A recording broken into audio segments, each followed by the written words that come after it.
Let's see what this Argentinian pair have got. Can they stay with this sparky Irish pair?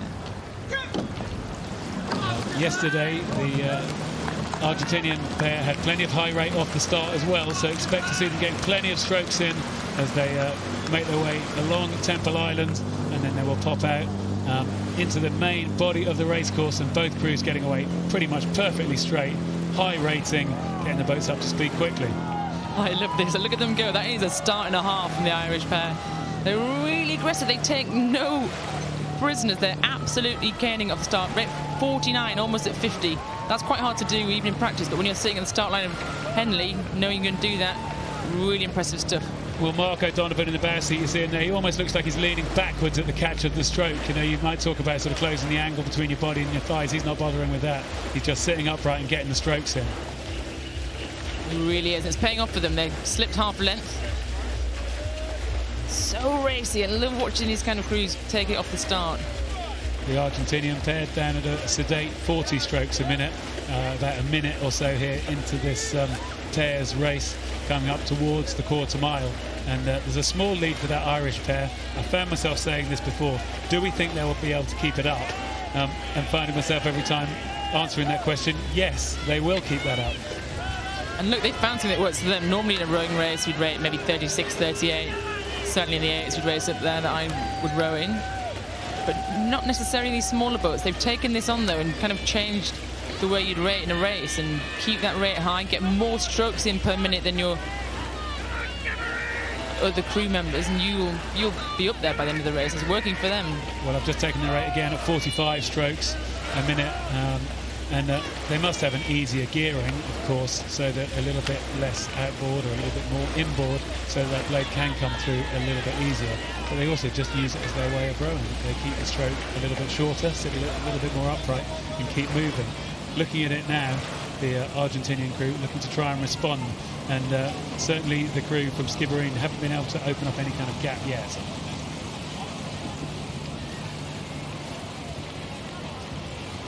So by gearing, we're talking about the blade length, and you can change how long your oars are, and it's going to make a difference as you pull through the water. You can also change that little gate you see, the little black bit that their oar sits in. You can move that in or out closer to the boat, and it's physics. It moves. You'll move your boat differently. And if it's a big headwind, you might make that a bit easier to row. If it's a tailwind, you might make it a bit harder. But certainly to get the rate this high and keep it high, we'd imagine these pairs would be quite lightly geared. So like you say, the oar is a great big lever.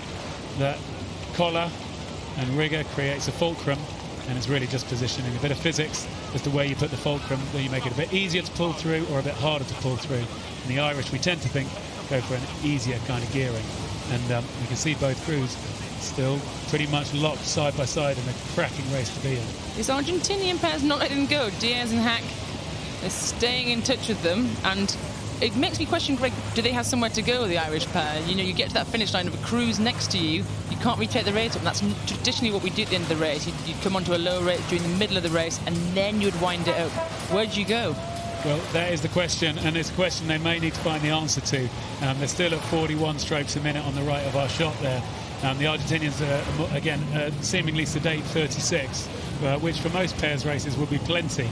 But the Irish through halfway now, through Forley, and you can actually see the effects of that tailwind on the water, that it's now going to be gently pushing them. And I think that will favour the higher rating Irish crew. But the length, and if you look at the Argentinian crew, we can take the numbers, but for me, just looking at whether they're getting a little bit more distance per stroke, and I think quarter, maybe that high rate might just be catching up with the Irish pair.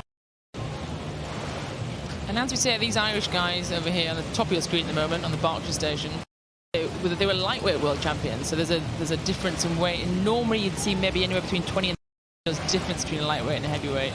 They're in the process of getting heavier, but the Argentinians have actually left there, Greg. Yeah, good spot there, that through that phase of the race the Argentinians have come through, and it looks, as you say, like about half a length the difference in the crews now. The Argentinians will want to capitalise on this, want to keep moving now and kind of get out of sight, because you still never know what could happen with this Irish pair in the white and red on the right of the picture that just left. Could still pick it up again in front of the steward's enclosure, but the Argentinian pair have got themselves in front. Still not low in the rate themselves, but moving pretty nicely. What a cracking race there coming through Remington. They've just slipped maybe 3/4 of a length on the Irish pair. And it is a beautiful picture of the Henley course. You can see the race course protected. Not too many boats out on the water. The Argentinians at 38 strokes a minute now, beginning their wind up towards home. They're in this quiet phase where there's a few trees and bushes on the right. Then they come through this marker, and then they, at that mile, will be coming to the area where the stewards' enclosure begins. The crowd gets louder, and they will hope the Irish pair aren't able to respond because they've opened up a little bit of clear water now. What have they got? What are Mark and Shane going to do coming to these last 400-500 metres? Can they up the rate again? We're looking at them from above here. Axel Haack in the stroke seat. This is his third participation in Henley. He came in 2010, he came in 2013 in the junior, when he was a junior racing in the Forley and the quad. But now here he is in the coxless pair. This group at 18th at Poznan Regatta, but they want to do well here. They want to make their way into the final of Henley Royal Regatta, where they can put themselves up against a very strong Dutch pair that I had the pleasure of commentating on earlier this morning. We see a lot of international crews coming to Henley. Number one, it's a great event to come and do, but it's actually quite an important step for them in their progression through the season, leading on to the World Championships this year, which is a very big World Championships. It's the qualification regatta for the Olympics in Tokyo, so they'll see this as a stepping stone to those World Champs. They absolutely will, and it's going to be about racing when it comes down to it. And a head-to-head race is a great way to grow the experience. And the Argentinian pair now looking quite confident in what they're doing, and looking whether you might want to check out that Instagram or Twitter. He's got some sort of social media handle on the back of his top. It's a clever thing to put on there. They've eased away here, and as we thought through the middle of that race, the Irish have got no answer. The Irish went out so bravely, they went out so strongly, but not able to find anything more now, coming here past the progress board, about 10 strokes to go. And here we see them coming down towards the line. The Argentinian pair have held their nerve really in the first half, and the Irish pair really went at them. Just taking a little look over his shoulder, Augustin Dietz will see that they've crossed the line in front.